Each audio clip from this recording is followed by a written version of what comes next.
Yang pertama adalah jumlah aset pada 30 September 2023 mengalami peningkatan sebesar sekitar 195,7 miliar rupiah menjadi 3 triliun 409 miliar atau meningkat 6,1%. Peningkatan ini terutama disebabkan meningkatnya persediaan sekitar 5,8%. Berikutnya adalah ekuitas pada posisi 30 September 2023 juga mengalami peningkatan sebesar 226,4 miliar menjadi 2 triliun 288 miliar rupiah atau meningkat sekitar 11%. Ya, peningkatan ini karena ada tambahan laba komprehensif periode berjalan sebesar 142 miliar rupiah. Yang ketiga adalah mengenai arus kas selama 9 bulan yang berakhir pada 30 September 2023, di mana arus kas tersebut mengalami sedikit kenaikan sebesar 17,4 miliar rupiah, sehingga saldo akhir kas dan bank pada 30 September 2023 mengalami peningkatan sekitar 1,8 miliar rupiah menjadi 317 miliar rupiah dibandingkan periode yang sama di tahun 2022. Yang terakhir, ringkasan dari semua kinerja yang terjadi selama 9 bulan periode tahun 2023 ini. Meskipun penjualan menurun karena turunnya harga jual rata-rata sebesar 18,5%, mengakibatkan jumlah laba komprehensif periode berjalan juga turun sebesar 42,4%. Namun perseroan berhasil mempertahankan posisi kas dan bank di kisaran 300 miliar rupiah. Jadi kalau kita perhatikan, posisi pada tanggal 30 September 2022, saldo kas dan bank di sekitar 300 miliaran. Pada tanggal 31 Desember 2023, posisi di sekitar tetap 300 miliar rupiah. Dan di tahun 2023, pada tanggal 30 September 2023, kita berhasil mempertahankan kas dan bank kita di posisi 300 miliar rupiah. Bahkan mengalami kenaikan sedikit, yaitu 5,6% dan 0,6% dibandingkan posisi 31 Desember 2022 dan 30 September 2022. Kenaikan sedikit ini tapi masih tetap di kisaran 300 miliar rupiah.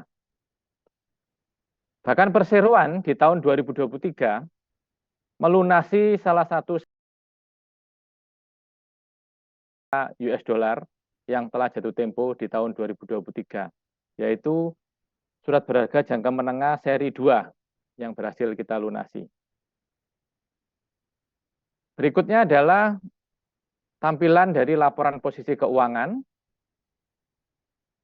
di mana saya sebutkan tadi mengalami peningkatan karena terutama adanya peningkatan persediaan sebesar 5,8%. Kemudian di ekuitas, berikutnya, di ekuitas mengalami kenaikan karena adanya laba tahun berjalan sebesar 142 miliar. Laba periode berjalan maksud saya. Sedangkan di arus kas,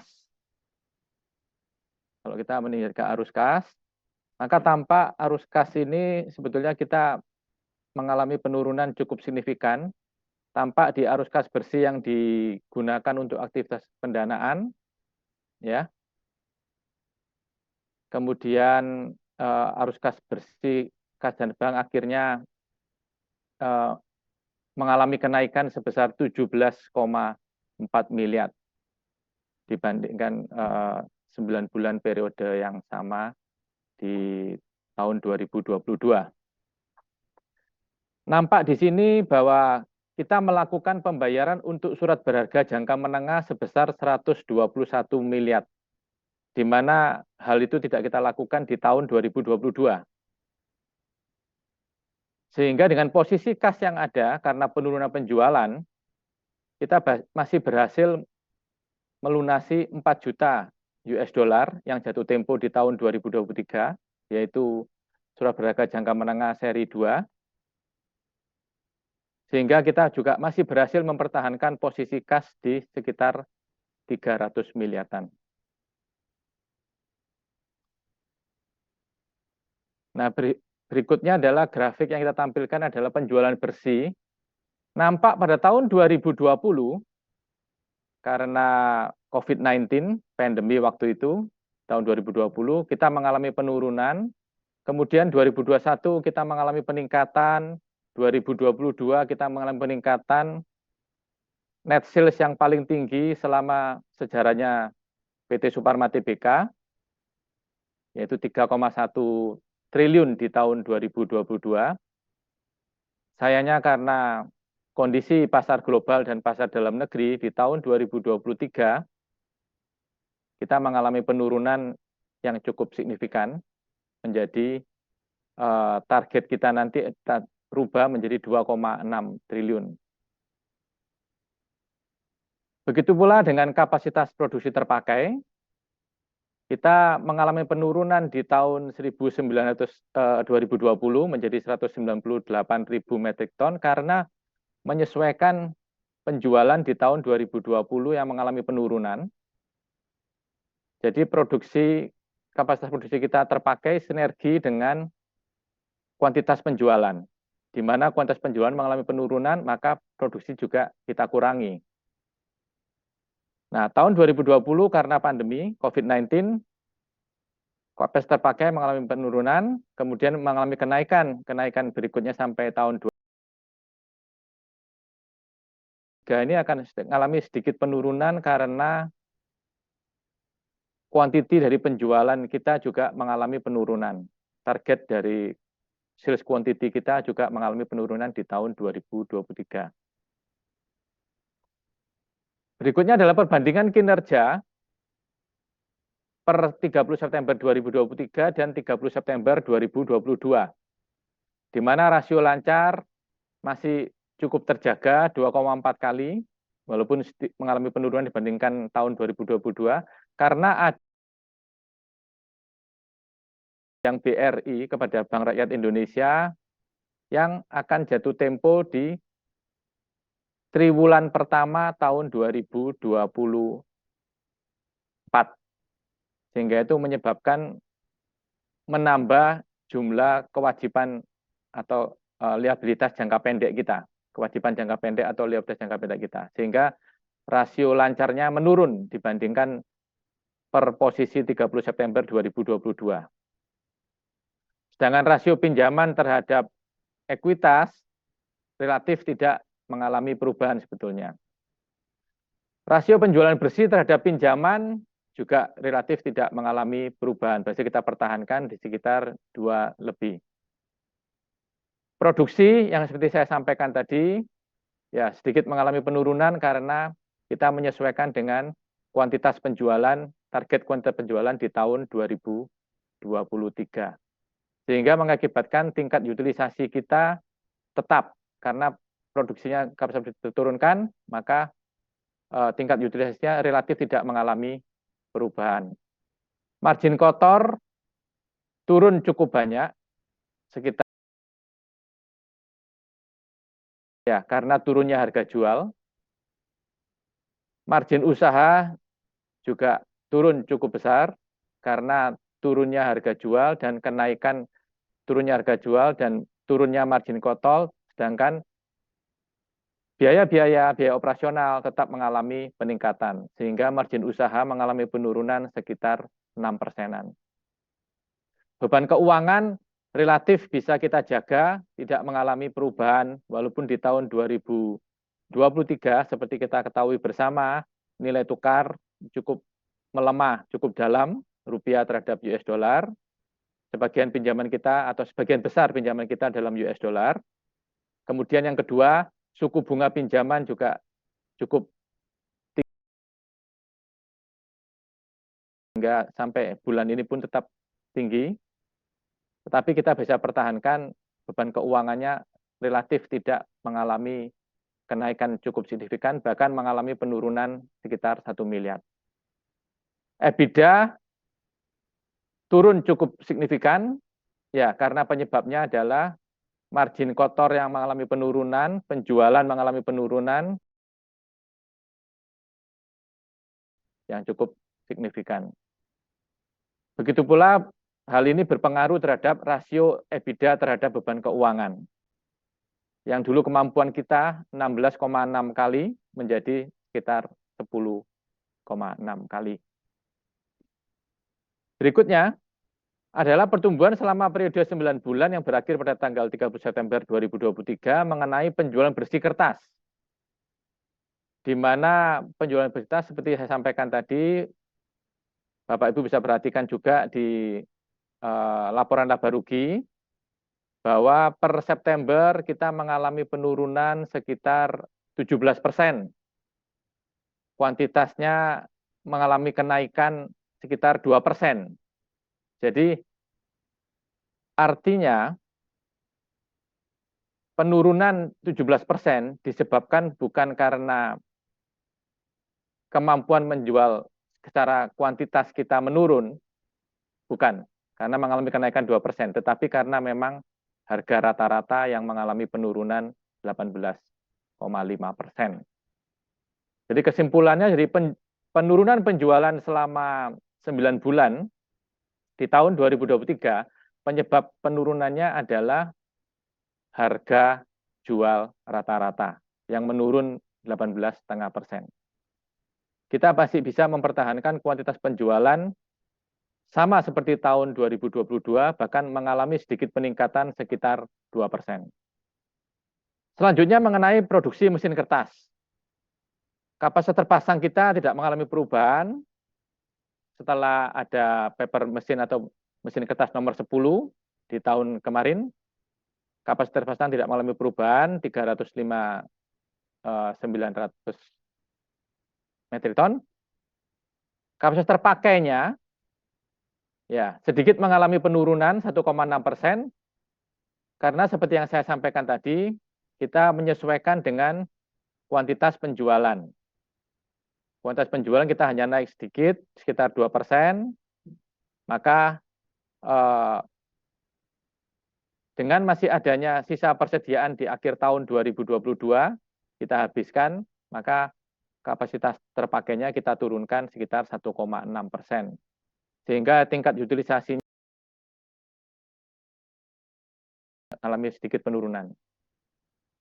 Untuk target tahun 2023, kapasitas terpasang ini kita targetkan tetap ya, kapasitas terpasang tidak. Kemudian target kapasitas terpakainya kita tetapkan sekitar 220.000 metrik ton, sehingga tingkat utilisasinya dalam 1 tahun itu mencapai 71,9%. Jadi kalau yang di atas tadi tingkat utilisasi 53,4% itu adalah untuk periode 9 bulan, maka targetnya 1 tahun nanti sampai akhir 2023 akan mencapai utilisasi 71,9% atau sekitar 2%, sekitar 72% maksud saya. Berikutnya adalah tampilan realisasi versus target.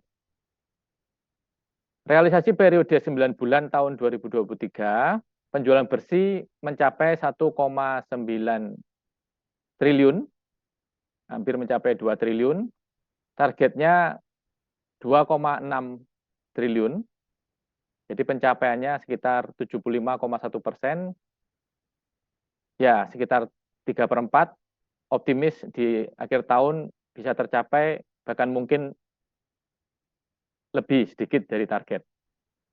Laba kotor juga pencapaiannya masih 77,4%, ya sudah melebihi 3/4, 75%. Ini juga pasti kita optimis akan tercapai. Laba usaha juga begitu, laba usaha capaiannya 75,4%, hasil produksi 74,2%, kurang sedikit, ya. dibandingkan dengan 3/4 tahun, 75% mestinya. Tapi kita optimis akan tercapai hasil produksi. Kuantitas penjualan kertas juga masih kurang sedikit kalau kita bandingkan 9 bulan, 3/4, 75%. Tetapi kita optimis juga ini akan tercapai di akhir tahun 2023.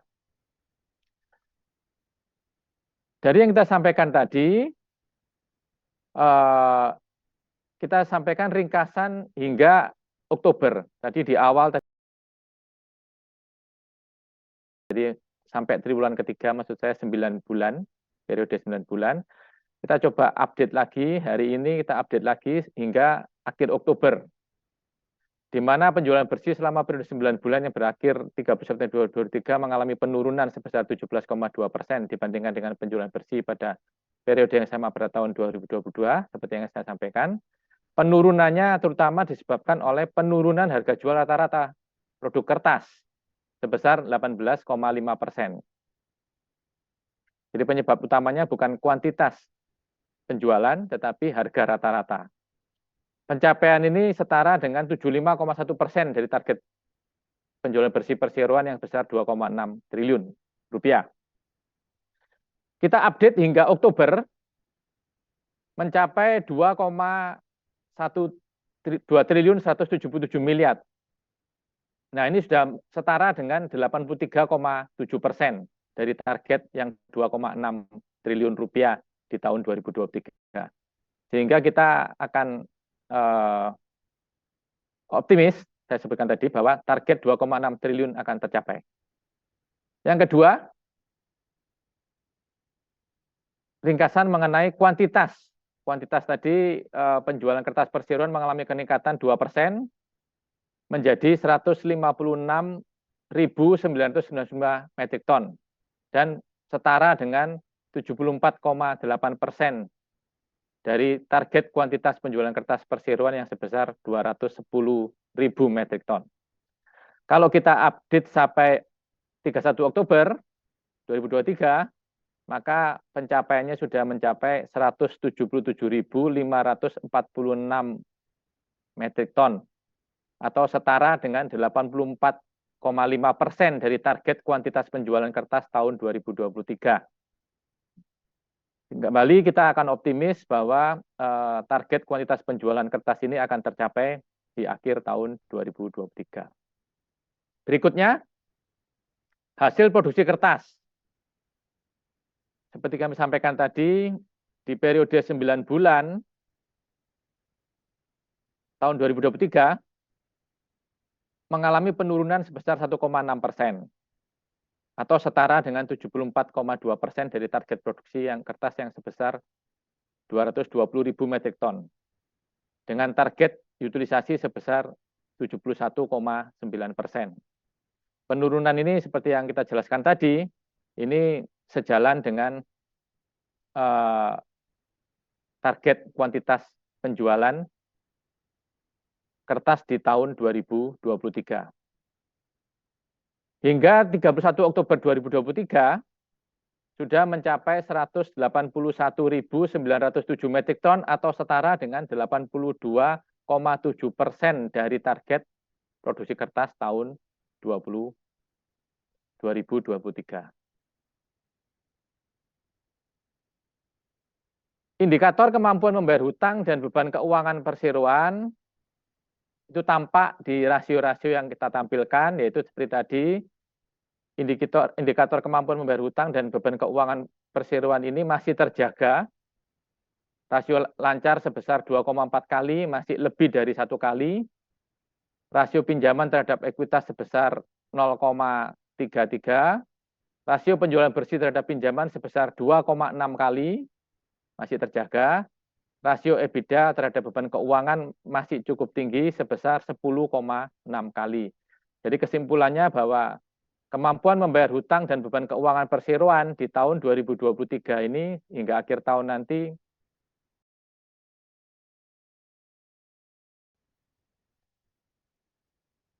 berikutnya adalah rencana investasi steam boiler.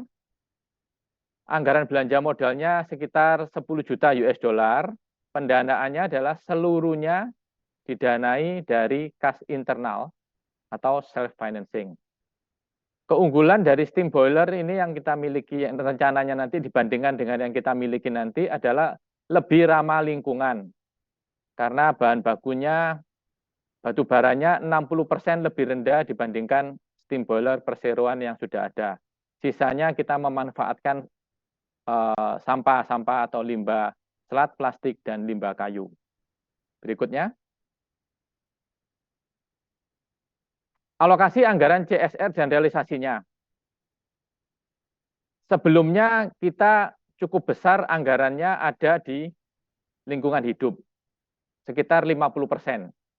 Sebelum, yang saya maksud sebelumnya adalah sebelum pandemi tahun 2020, sebelum pandemi COVID-19 tahun 2020, kita punya pembagian anggaran CSR ini persentasenya adalah dahulu adalah 50% di lingkungan hidup, 30% di komunitas sekitar pabrik, dan 20% di pendidikan. Pada tahun 2020 hingga tahun ini, karena dampak dari pandemi COVID-19, COVID-19 ini menyebabkan, pandemi COVID-19 menyebabkan kita mengurangi tatap muka, mengurangi mobilitas. Sedangkan CSR di bidang lingkungan hidup ini sering kita harus melakukan mobilitas dan sering melakukan tatap muka untuk menerapkan CSR di bidang lingkungan hidup ini. Karena itu kita geser anggarannya menjadi lingkungan hidup hanya 30%, sedangkan komunitas sekitar pabrik kita tingkatkan menjadi 50%. Yang dimaksud komunitas sekitar pabrik ini salah satunya adalah pembagian-pembagian pada saat pandemi COVID, pembagian-pembagian sembako, kemudian pembagian kita pernah laku masker, ataupun kita pernah menyelenggarakan vaksinasi COVID-19. Nah, sehingga anggaran di komunitas sekitar pabrik dan komunitas sosial ini yang kita tingkatkan karena dampak dari pandemi COVID-19 waktu itu. Nah, realisasinya per September ternyata pendidikan melebihi dari yang kita anggarkan. Tetapi saya yakin nanti pada akhir tahun masih tersisa 2 bulan ini, ya anggarannya mungkin dari pendidikan akan bergeser ke komunitas, ya mendekati sesuai anggaran lah kita, nggak jauh-jauh dari anggaran. Ini masih, pendidikan masih melebihi 7% karena data sampai 31 Oktober. Kedepannya anggaran yang di lingkungan hidup dan komunitas sekitar pabrik dan komunitas sosial akan kita tingkatkan, di pendidikan sudah kita kurangi atau kita hentikan. Sehingga nantinya pada akhirnya di akhir tahun 2023 akan kita sesuai dengan anggaran kita, yaitu 20% di pendidikan, lingkungan hidup 30%, dan komunitas sekitar 50%. Berikutnya adalah dokumentasi CSR. Yang pertama adalah pendidikan, memberikan subsidi pendidikan, beasiswa. Kemudian berikutnya adalah lingkungan hidup, restorasi terumbu karang, kemudian menanam pohon ya untuk mendukung pelestarian lingkungan hidup. Juga ada kita bekerja sama dengan UMKM yang pada saat pembuatan tahu di Sidoarjo yang mereka menggunakan, sebelumnya menggunakan plastik untuk pembakarannya, ya sebagai bahan bakarnya menggunakan plastik. Nah itu kan menyebabkan polusi di lingkungan sekitar pabrik pembuatan tahu ini, UMKM ini. Kita memberikan bantuan kayu bakar agar mereka menghentikan pemakaian plastik sebagai bahan bakar, kita ganti dengan kayu bakar. Berikutnya adalah pembagian sembako yang terkait dengan komunitas, bantuan sembako, kemudian pada saat acara Hari Besar Keagamaan Hari Raya Idul Adha dan Idul Fitri, kita juga memberikan bantuan. Dan yang terakhir adalah dokumentasi mengenai donor darah. Donor darah ini juga ini di bulan Juli tahun 2023. Hari ini kita juga melakukan donor darah yang kedua di tanggal 20 November di lokasi pabrik PT Suparma Tbk. Donor darah ini sebelum pandemi tahun 2019 dan sebelumnya kita rutin lakukan setahun 2 kali. Nah, sejak tahun ini kembali kita lakukan setahun 2 kali. Tahun lalu masih sekali. Tahun 2020, 2021 kita berhenti tidak melakukan kegiatan donor darah. Tahun 2022 kita coba dahulu sekali dan ternyata cukup berhasil dan tidak meningkatkan kasus COVID-19 di tahun itu. Maka tahun ini kita lakukan kembali seperti sebelum pandemi, kita lakukan setahun 2 kali dan kita berharap tahun-tahun berikutnya juga akan tetap tahun 2 kali. Sekian yang saya sampaikan. Terima kasih atas perhatiannya. Sesi tanya jawab. Jadi pada saat memasuki sesi tanya jawab, peserta diharapkan menuliskan nama lengkap dan nama instansi atau perusahaan. Apabila peserta tidak mewakili instansi atau perusahaan tertentu, dapat menuliskan nama lengkap saja pada kolom PT Suparma Tbk. Demi lancarnya tanya jawab, maka dua peserta akan dijawab terlebih dahulu oleh direksi, kemudian akan dilanjutkan dengan dua peserta berikutnya jika ada.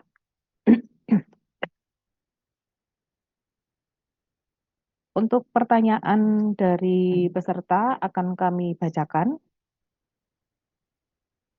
berdasarkan dari pertanyaan yang sudah dicatkan di chat Zoom meeting.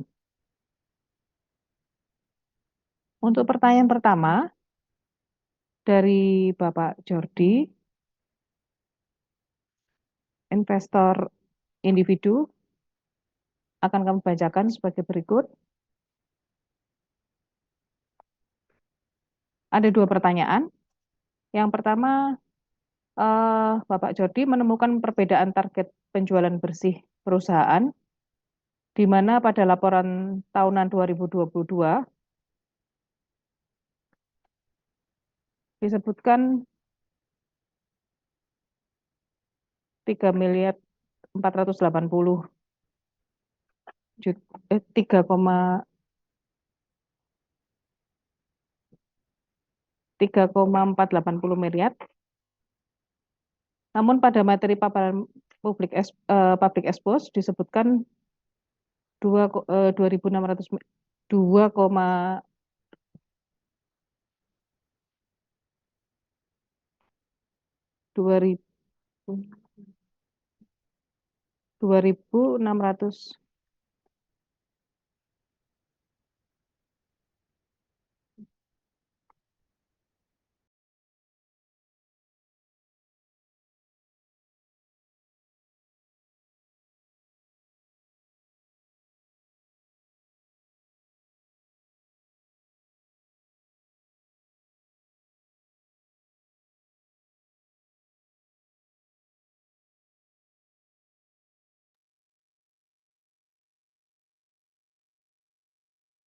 Saya ulangi untuk pertanyaannya dari Bapak Jordi.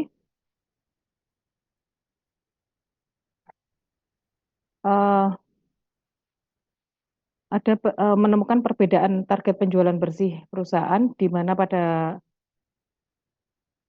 pada laporan tahunan 2022 disebutkan 3.480 miliar, namun pada materi paparan publik disebutkan 2.600 miliar. Mengapa ada perbedaan target yang dipublikasikan? Itu untuk pertanyaan pertama. Untuk yang pertanyaan kedua,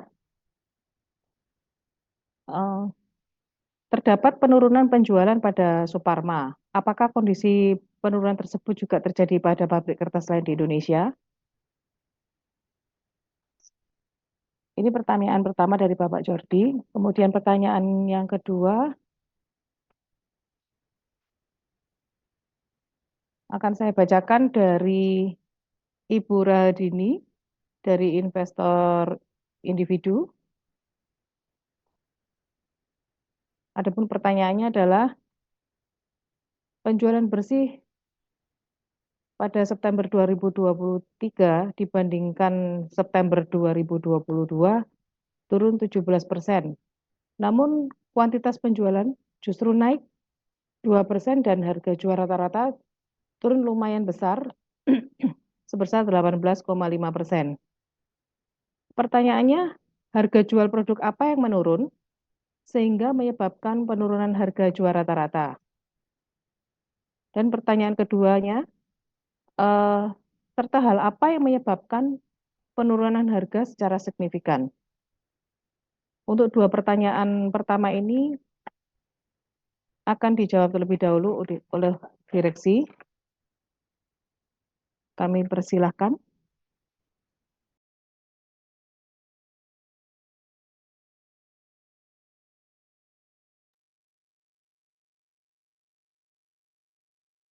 Terima kasih.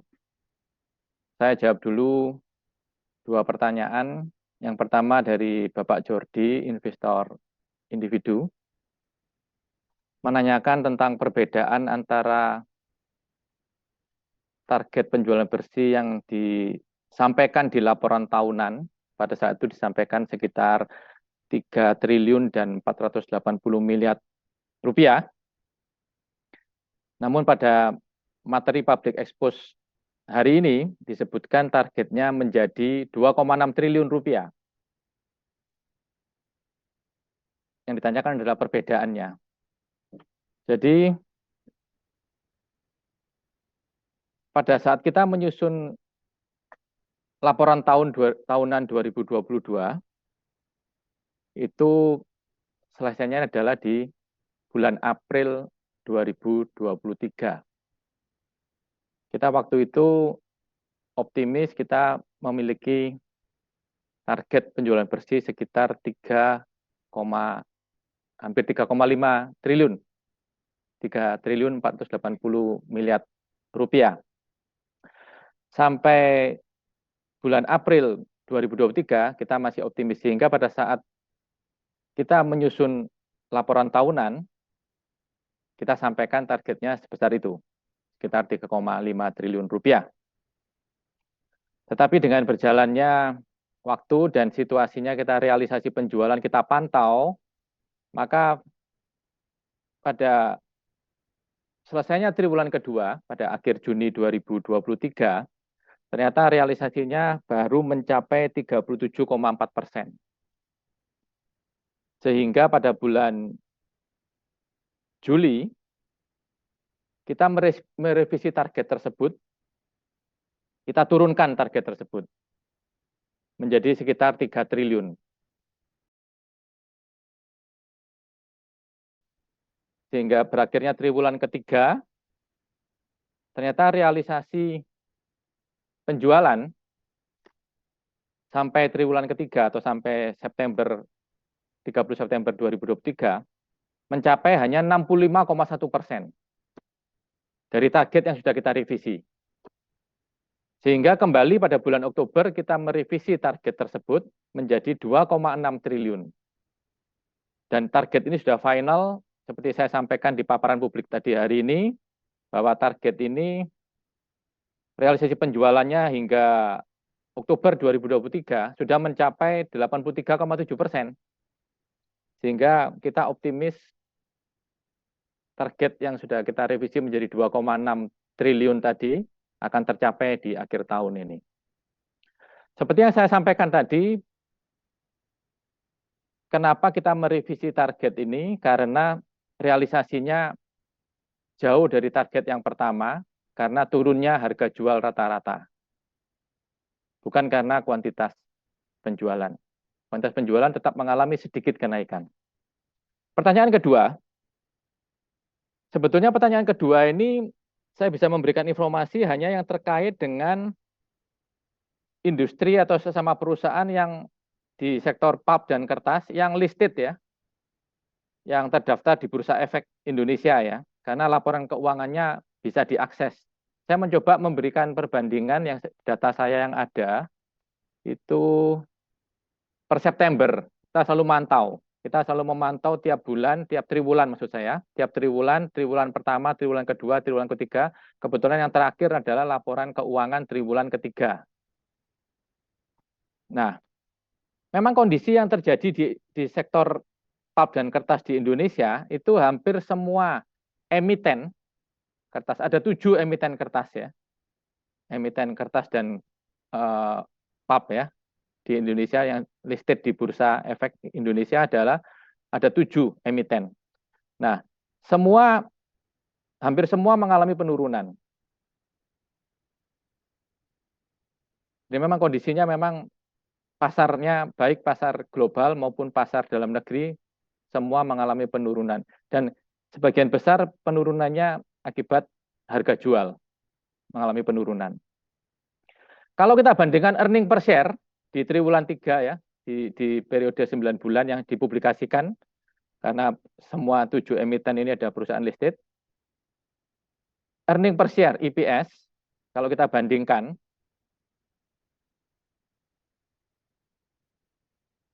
di Suparma sendiri mengalami penurunan sekitar 41% EPS-nya. Dari 78 menjadi 46. Bapak Ibu bisa lihat di laporan keuangan kita yang dipublikasikan di bulan Oktober, bulan lalu. Ya, itu Suparma sendiri mengalami penurunan EPS, earning per share, 78 menjadi 46, turun 41%. Perbandingannya adalah 9 bulan tahun 2022. Kita bandingkan EPS-nya turun 41%. Tetapi ternyata faktanya bahwa penurunan 41% ini dibandingkan dengan EPS emiten lain yang mengalami penurunan, ternyata penurunan earning per share Suparma sebesar 41% ini yang paling rendah. Jadi Bapak Ibu bisa lihat di Bursa Efek Indonesia, laporan keuangan yang dipublikasikan pabrik kertas, ada 7 emiten. Mereka mengalami penurunan EPS, bahkan ada yang mengalami EPS-nya bukan earning, tapi kerugian. Per share-nya mengalami, satu emiten mengalami kerugian. Yang lain penurunannya semua di atas 41%. Ada yang lebih dari 100% penurunannya. Jadi menjawab pertanyaan Pak Jordi tadi, memang kondisi ini yang terjadi di perekonomian di sektor pulp dan kertas di Indonesia. Berikutnya ke pertanyaan kedua. Dari Ibu Radini ya.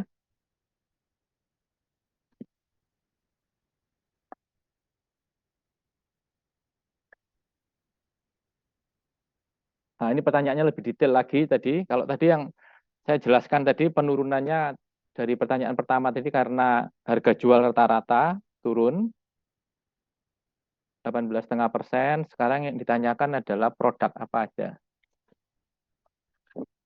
Nah, yang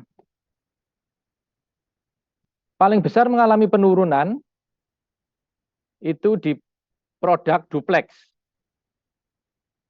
Harga pasar lokal itu mengalami penurunan 33%. Ekspor mengalami penurunan 39,6%. Jadi penurunan harga jual rata-rata selama 9 bulan periode 2003 dibandingkan 9 bulan periode 2022 itu untuk produk duplex. Duplex ini adalah produk komoditas. Kita menjual duplex tanpa merek. Penurunannya cukup signifikan, paling besar di antara produk-produk lain, yaitu 33% untuk pasar dalam negeri dan 39, hampir 40%, 39,6% untuk pasar ekspor, pasar luar negeri. Nah, kembali saya jelaskan tadi bahwa duplex ini adalah produk yang kita sebut komoditi. Karena kita tidak menjual dengan brand, dengan merek. Beda dengan kertas coklat kita. Kertas coklat kita punya merek yang cukup kuat, Cap Gajah. Tisu kita punya merek yang cukup kuat, Plenty dan CU. Sedangkan Duplex kita tidak memberikan merek karena memang barang istilahnya harga itu menjadi suatu hal yang tidak bisa kita kendalikan, tidak bisa kita kontrol. Uncontrollable untuk harga jual Duplex karena komoditas. Di mana-mana komoditas tergantung pasar global, demand dan supply. Ya, itu kemudian sedangkan produk lain penurunannya Kraft hanya sekitar 24%. Kraft itu yang Kraft kertas bungkus coklat ya. Itu pasar dalam negeri mengalami penurunan 24%, pasar ekspor mengalami penurunan 9,3%. Nah, kalau ini penjelasannya adalah bukan karena dia komoditas. Tadi saya sebutkan bahwa kita cukup punya brand ataupun merek yang cukup kuat, yaitu Cap Gajah, jadi di kertas coklat ini. Jadi ini bukan komoditas. Kertas bungkus coklat bukan komoditas, tetapi pasar kita, pasar untuk kertas bungkus coklat ini itu adalah low end, pasar pasar bawah. Di mana di dalam negeri sekarang daya beli sedang tidak baik-baik saja. Ya. Sehingga di pasar low end ini sangat sensitif terhadap harga. Sehingga kita tidak bisa menaikkan harga. Maka mengalami penurunan sekitar 24%. Sedangkan untuk produk tisu, rata-rata harga jualnya mengalami kenaikan. Mengalami penaikan sekitar 5-10% untuk produk tisu. Dari kombinasi 3 produk ini, maka yang terjadi harga jual rata-rata seluruh produk mengalami penurunan 18,5%. Ya, ini mudah-mudahan menjawab pertanyaan Ibu Raidini yang pertama. Kedua, oh ya udah saya jelaskan tadi ya.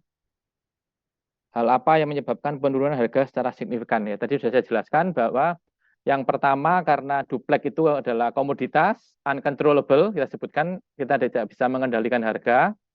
Sedangkan kalau Kraft ini kita bisa mengendalikan harga karena kita punya brand yang cukup kuat, tetapi sayangnya pasarnya lagi lemah. Pasarnya lagi lemah, apalagi market untuk produk ini itu adalah low end market. Oke.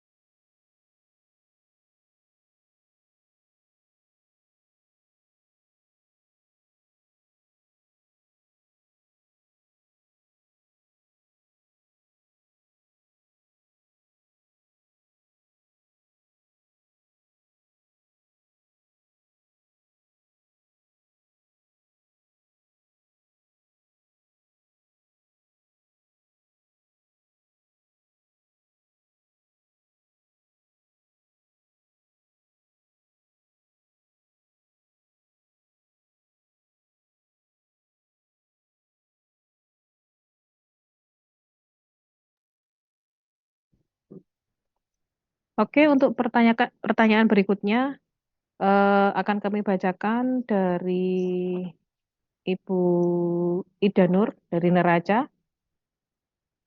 Ada 3 pertanyaan. Yang pertama, apa yang menyebabkan turunnya produksi kertas sebesar 1,6%? Kemudian pertanyaan kedua dari Ibu Ida Nur, tahun 2024, apakah ada rencana investasi? Mohon dijelaskan dana Capek tahun 2023 dipergunakan untuk apa?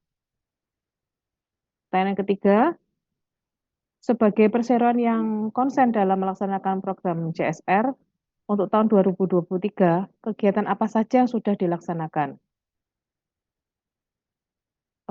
Kemudian pertanyaan yang kedua dari Bapak Eko Budi, investor retail.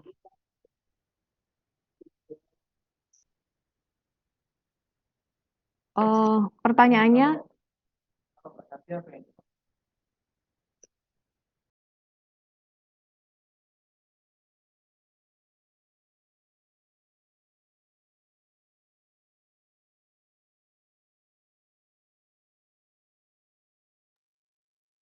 untuk yang pertanyaan kedua dari Bapak Eko Budi, investor retail, pertanyaannya, pada kuartal berapa steam boiler terbaru akan beroperasi dan berapa persen ekspektasi gross profit margin pasca terpasang? Terus kemudian terdapat penurunan sales target yang cukup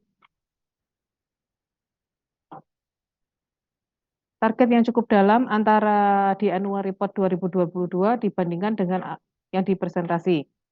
Bagaimana Persero melihat tantangan dan opportunity industri ini sampai akhir tahun 2023 dan bagaimana potensi opportunity-nya untuk tahun 2024?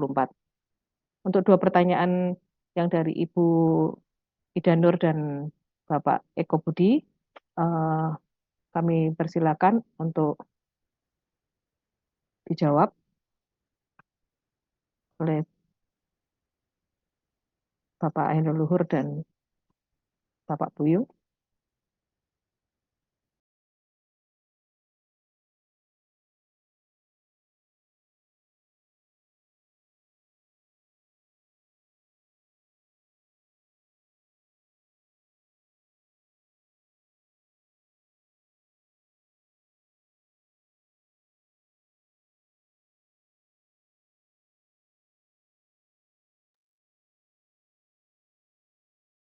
Terima kasih atas pertanyaan Ibu Ida Nursanti dan Bapak Eko Budi. Saya jawab dahulu pertanyaan Ibu Ida Nursanti mengenai penurunan produksi kertas sebesar 1,6%. Ya, seperti yang saya sampaikan tadi, karena target kita revisi hingga menjadi 2,6 triliun rupiah di akhir tahun 2023, tentu saja kalau kita merevisi target nilainya, maka kuantitas produksinya juga kita revisi menjadi turun. Sehingga karena ada sinergi antara produksi dan penjualan, maka produksi juga mengulangi kapasitas terpakainya menjadi turun 1,6%. Juga mempertimbangkan sisa persediaan barang jadi di akhir tahun 2022. Itu untuk jawaban pertama. Jawaban untuk yang pertanyaan kedua, masih dari Ibu Ida Nursanti ya. Rencana investasi di tahun 2024 dan CAPEX tahun 2023. Oke. Saya jawab dulu tentang CAPEX 2023 ya. Capital expenditure ya 2023. Yang terbesar hingga bulan Oktober tahun 2023 yang terbesar adalah CAPEX untuk new plastik dan printing mesin. Jadi mesin baru untuk dan printing, percetakan. Yang mencapai 42% dari CAPEX 2023. Sedangkan untuk 2024, seperti yang saya sampaikan tadi, rencana kita adalah investasi untuk steam boiler yang mencapai 48% dari anggaran CAPEX 2024. Kemudian yang kedua kita ada sekitar 30% dari anggaran CAPEX 2024 adalah reuse wastewater. Wastewater treatment kita akan kembali di reuse agar lebih efisien. Itu sekitar 30% dari anggaran CAPEX kita. Yang ketiga masih dari Ibu Ida Nursanti.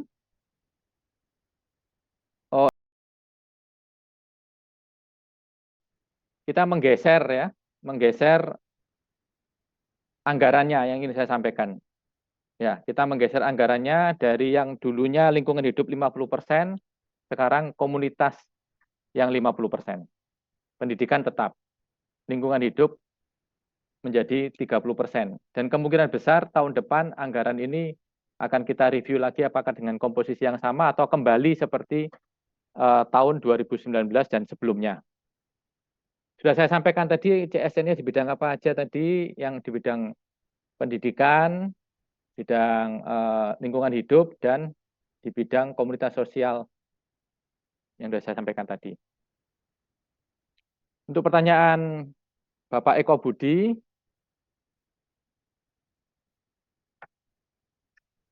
yang pertama ini saya jawab dulu. Yang pertama ini steam boiler ini tidak ada kaitannya dengan gross profit. Jadi kita membangun steam boiler, menginvestasi steam boiler itu karena dengan adanya tambahan beberapa mesin baru, steam kita yang dihasilkan oleh power plant kita yang kita miliki itu berkurang. Sehingga kita harus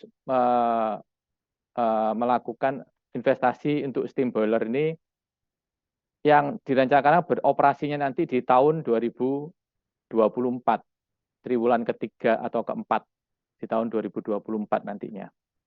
Jadi dampak ke gross profit-nya tidak terlalu signifikan, tapi memang kita kekurangan steam pada saat itu. Untuk pertanyaan kedua, Pak Buyung bisa menjawab terkait dengan target kita di tahun 2024. Silakan Pak Buyung.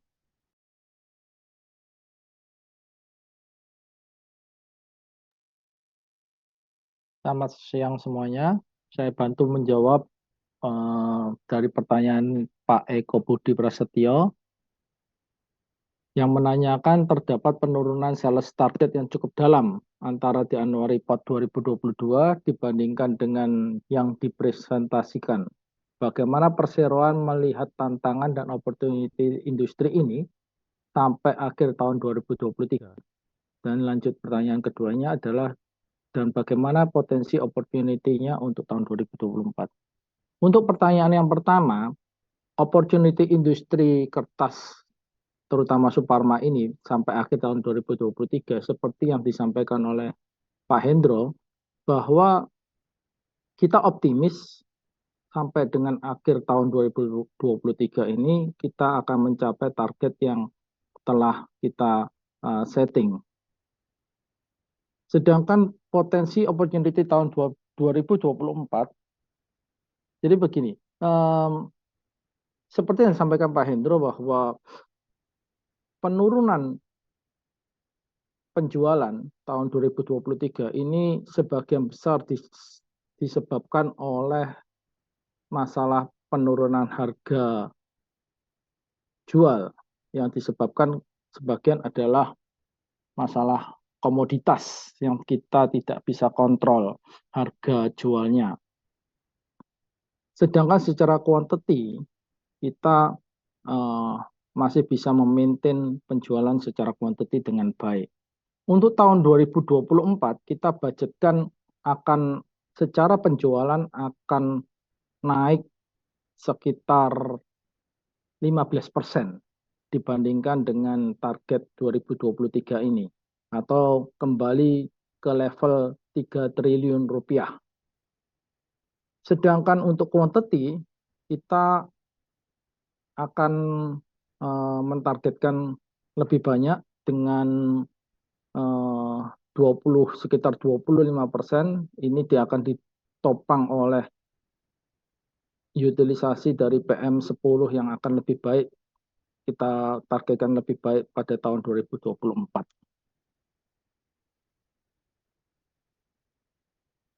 Saya rasa itu jawaban untuk Pak Eko Budi Prasetyo ya. Oke.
Berikutnya akan saya bacakan dua lagi pertanyaan terakhir.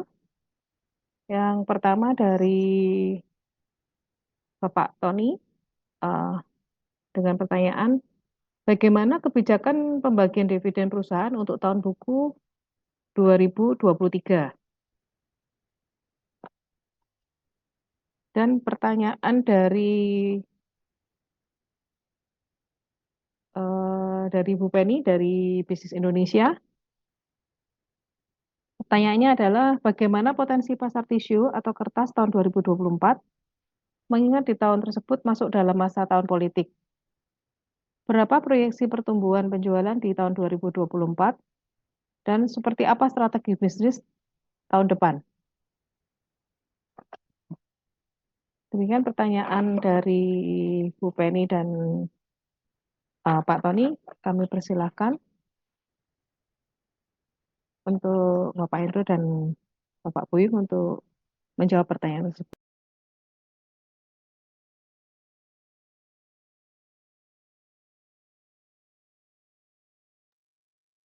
Ya. Untuk pertanyaan dari Bu Penny dari Bisnis Indonesia, bagaimana potensi pasar tisu dan kertas di tahun 2024 mengingat tahun tersebut masuk dalam masa tahun politik? Oke, Bu Penny,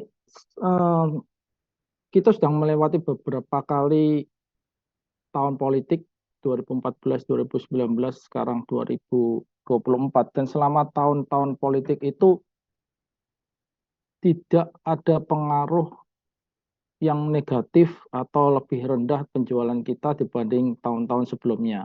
Jadi kita lihat pada tahun 2014, 2019, tahun politik selalu stabil untuk industri kertas. Memang ada beberapa, mungkin ada pada tahun politik ada pemakaian kertas yang pembelian atau demand kertas yang cukup, tapi secara total tahun politik adalah tidak terlalu berpengaruh pada bisnis kertas, termasuk tisu Parma. Terus kemudian pertanyaan berikutnya, berapa proyeksi pertumbuhan penjualan di tahun 2024? Sudah saya tadi sampaikan bahwa proyeksinya tahun 2024 adalah kita kembali masuk ke level 3 triliun atau naik 15% dari target tahun 2023 ini. Terus kemudian pertanyaan terakhir, seperti apa strategi bisnis tahun depan? Jadi kita masih tetap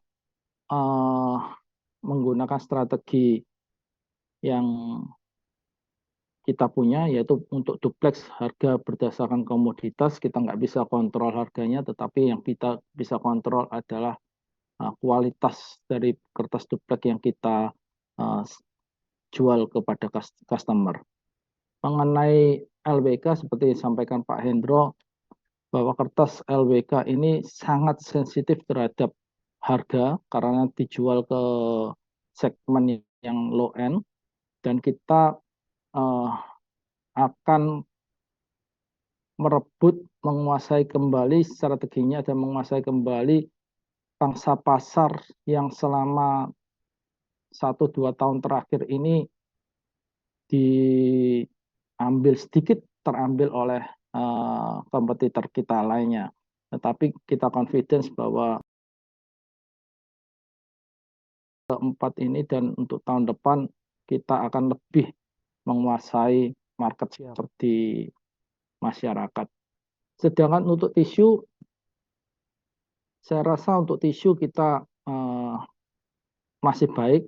Beberapa, bahkan sampai tahun ini pun juga tisu kita rasa masih yang cukup baik dibandingkan dua produk kertas kita lainnya.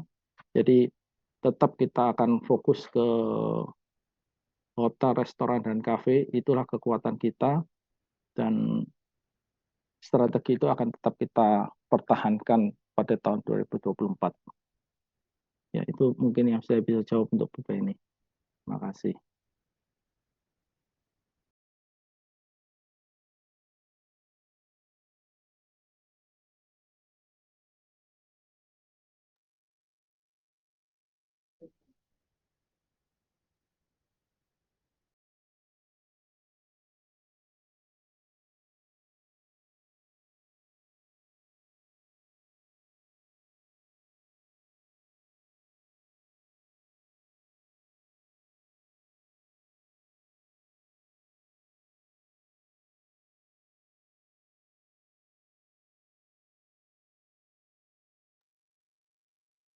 Oke, untuk pertanyaan dari Bapak Tony, ya, mengenai kebijakan pembagian dividen perusahaan untuk tahun buku 2023. Ya, tahun buku 2023 belum berakhir, masih tersisa 1 bulan lebih, 10 hari. Jadi biasanya kebijakan dividen kita tentukan setelah berakhirnya tahun buku. Jadi nanti di sekitar bulan setelah diaudit adalah sekitar bulan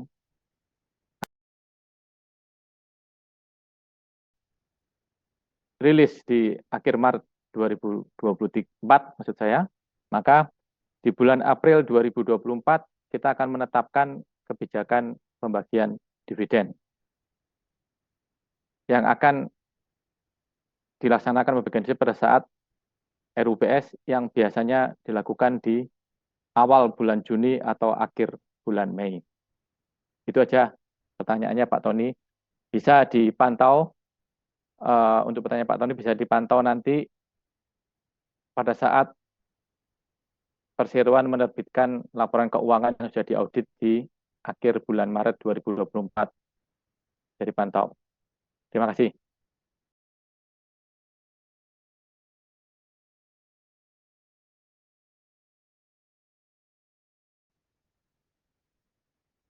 Para peserta yang kami hormati, terima kasih atas antusiasme Bapak Ibu dalam acara paparan publik PT Suparma Tbk tahun 2023 ini.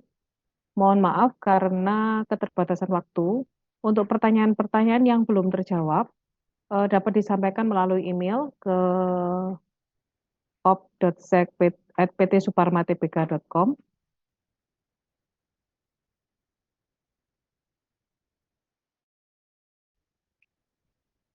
Dengan selesainya tanya jawab ini, maka selesai sudah acara elektronik. Dengan ini sekali lagi kami mengucapkan terima kasih atas partisipasi serta doa restu dari para peserta sekalian. Selamat siang.